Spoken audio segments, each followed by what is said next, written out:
One of Donald Trump's first acts upon being sworn in as president for a second term was to appoint a new U.S. attorney in Washington, D.C. His name is Ed Martin. It quickly became clear what made Ed Martin so appealing to Trump for this term. Ed Martin was at the U.S. Capitol on January 6th. He said it was great, said it was like Mardi Gras. He later served as a defense lawyer for several Trump supporters who were charged with attacking police officers during the attack on the Capitol that day. Once Trump named him U.S. attorney in Washington, the top federal prosecutor in Washington, D.C., Mr. Martin immediately set about demoting and firing federal prosecutors who had worked on January 6th cases. He also, honestly, tried to indict Chuck Schumer, the top Democrat in the Senate, an effort so outlandish he apparently couldn't even get Trump Justice Department officials to sign off on it. Ed Martin also tried to get one top prosecutor in his office to order a bank to freeze billions of dollars that had been dispersed by the Biden administration in a federal grant. That prosecutor resigned rather than follow that order from Ed Martin. She resigned because she said there was no crime, there was no legal justification for opening a criminal investigation and thereby freezing those funds. She said he was essentially telling her to fake a criminal investigation, and she wouldn't do it. Ed Martin, after she resigned, then personally signed and submitted a seizure warrant for the funds in that bank account because he couldn't find anybody else willing to sign it. The judge he submitted that warrant to rejected it because, again, no evidence of any crime. This week, Congressman Jamie Raskin, Democrat of Maryland, asked the Justice Department's Inspector General to open an inquiry into the behavior of Mr. Martin as U.S. attorney in Washington, D.C. Raskin's letter outlined all the things Martin has done that he says could potentially deserve investigation by the Inspector General. The list runs to 9 pages, single-spaced, in small type. Ed Martin hasn't even been running that office for 2 months. Democrats in the Senate have also asked for an investigation of Ed Martin from the D.C. bar. And in a development that's surely totally unrelated, I should mention that Ed Martin and Trump's Attorney General Pam Bondi are reportedly now moving to try to take control of the D.C. bar themselves. They're doing it very stealthily by having Ed Martin's deputy and Pam Bondi's brother run for leadership roles to take over the D.C. bar. Good luck with that. I'm sure nobody will notice. Is it the Bondi as in Bondi? Yeah, same last name. You might think that developments like this might create a real sense of turmoil, hunkering down maybe, or at least a lot of renewed hard work at the Justice Department. Well, let's look at what Attorney General Pam Bondi has been up to in the midst of this mess. You might recall that last week, Trump signed an executive order to punish a particular law firm because that law firm has done work for Democrats. Among other things, Trump's executive order would block anyone from that law firm from entering federal courthouses, which might make it difficult to be a lawyer in Washington, D.C. I'm just saying. The law firm naturally sued, and because the case was so important to Trump, and potentially because it was difficult to find any career prosecutors who really wanted to defend it, Attorney General Pam Bondi sent her own chief of staff, the Attorney General's chief of staff, to argue the case himself personally in federal court. When Donald Trump said he wanted to be a dictator on day one, we told people to believe him because we knew that's what Donald Trump would want to do, want to concentrate as much power as possible in the Oval Office so he could make himself and his wealthy buddies in the biggest corporations in America even richer, all while going after his enemies with impunity. That is Donald Trump's sole focus, more money for his buddies, and then political vengeance. We saw that second part play out in Donald Trump's visit to his DOJ yesterday, because that is certainly how he sees it. It's not the Department of Justice. It is Donald Trump's Department of Justice. That was made really clear by one specific statement, in which he let us all know who his biggest target is. Pretty much Rachel Maddow. And it is incredibly scary. We're going to get into it all. But before we do, if I could quickly ask you to leave a like on this video, and if you haven't already and you enjoy our channel, hit that subscribe button. It goes a long way, and it really does mean a lot to me. Now, before we get into what Trump had to say at his press conference, I actually want to hear from the person that we're going to be talking about. Break it down.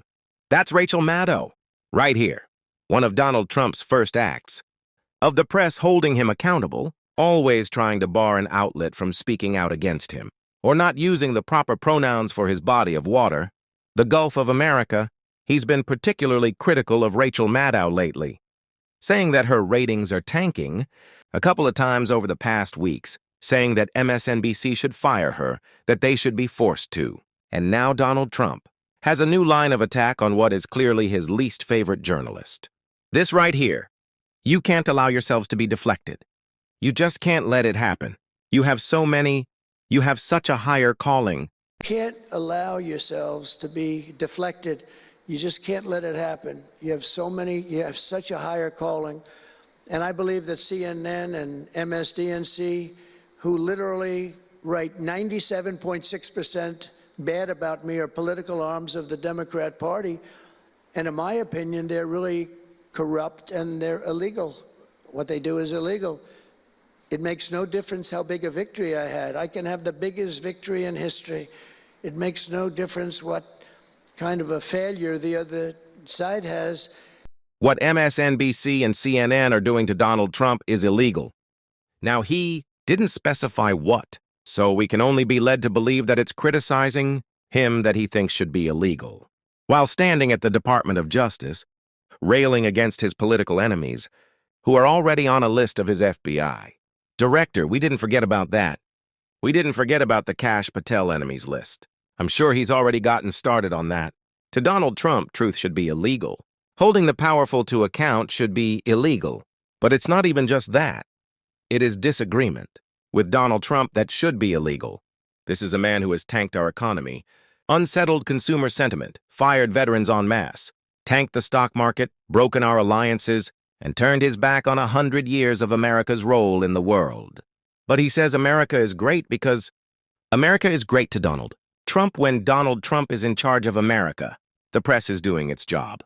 When they're supporting Donald Trump, and if they're not, it's illegal.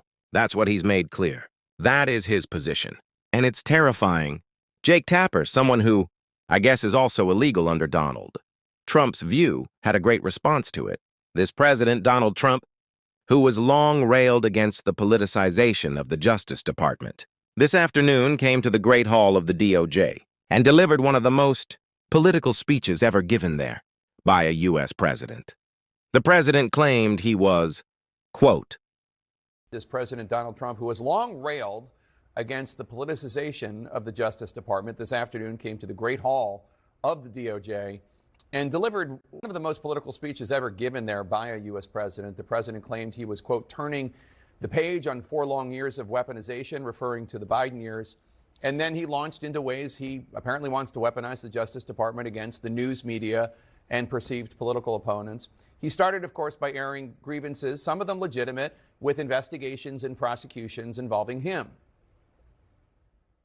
They spied on my campaign, launched one hoax and disinformation operation after another, broke the law on a colossal scale, persecuted my family, staff, and supporters, raided my home, Mar-a-Lago, and did everything within their power to prevent me from becoming the President of the United States. He then turned to his supportive Attorney General and FBI Director and presented what seemed to be marching orders. The American people have given us a mandate and really a far-reaching investigation is what they are demanding into the corruption of our system. And that's exactly, I'm sure, what Pam and Kash and everyone else mentioned here and not mentioned is going to be doing. We will expel the rogue actors and corrupt forces from our government. Part of the orders also apparently include prosecuting those in the news media who do not cover him glowingly. And I believe that CNN and MSNBC, who literally write 97.6% bad about me, are political arms of the Democrat Party. And in my opinion, they're really corrupt and they're illegal. What they do is illegal. It makes no difference how big a victory I had. I can have the biggest victory in history. These networks and these newspapers are really no different than a highly paid political operative. And it has to stop. It has to be illegal. It's influencing judges. and it's really changing law, and it just cannot be legal. It makes no difference how big a victory I had, the president said while complaining about the news media. It has to stop. It can't be legal. Prompting the question, is the president suggesting that it should be a crime for the news media to report accurately that he lost the 2020 election?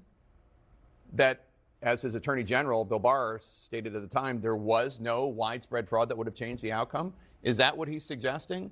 This is all of a piece, of course, in his view of the Justice Department, starting just hours after his inauguration when the president pardoned or commuted the sentences of every single rioter who stormed the Capitol on January 6th. Administration about who should and should not be in this country based on whether or not they make it a safe place, which is a nice fascist starting point. Talk about anti-American activity, right? And who's a real American and who this country is for, right? We saw a Republican Congressman Gill from Texas, say that multiculturalism is destroying America, although his wife is Indian and he is white. It's the hypocrisy of MAGA. January 6th is fine. Let those people free. What's really dangerous is truth. It's not a violent attack on the Capitol that we should be worried about. It's people calling out those who pardon the violent offenders. It's insanity and MAGA can't defend it, as we can see. Do you think it should be illegal to criticize the judge? And also, I recall President Trump being pretty critical of a couple of judges in New York. I mean, wouldn't it apply to him? Well, Jake, I was at the, Do you think it should be illegal to criticize a judge? And also, I recall President Trump being pretty critical of a couple judges in New York. I mean, wouldn't it apply to him? Well, Jake, I was at his speech today, and I thought the reporting you're hearing is not at all what I heard. I heard a president who said we're going to get the Department of Justice back to the business of apprehending, prosecuting, and making sure that we have a rule of law in this country. Introduced Pam Bondi and Kash Patel, and I even saw Leo Terrell was there. And Leo, of course, is doing some great work for the Justice Department, investigating anti-Semitism on college campuses, including my own University of Minnesota. But as far as the judges, he was talking about intimidation of judges by others outside, or the lawyers are intimidating judges. I think that's the point he was making, and it was well received by most of the people there. And it was well received by most of the people there. Let me ask you, hey, Tom Emmer, remember when Donald Trump spent the entirety of last summer, really all last year, threatening judges, saying he'd come for them, saying that some need to be put in their place? All sorts of threats. Increasingly had larger gag orders because of, I wish they had put him in prison once for those. You don't remember that? Or you don't seem to care? Yeah, that tracks. That's MAGA. That's MAGA. That's what we're dealing with. And that's what we have to call out. And we're certainly going to on this show every single day. And if you want to support that, as always, you hit that subscribe button.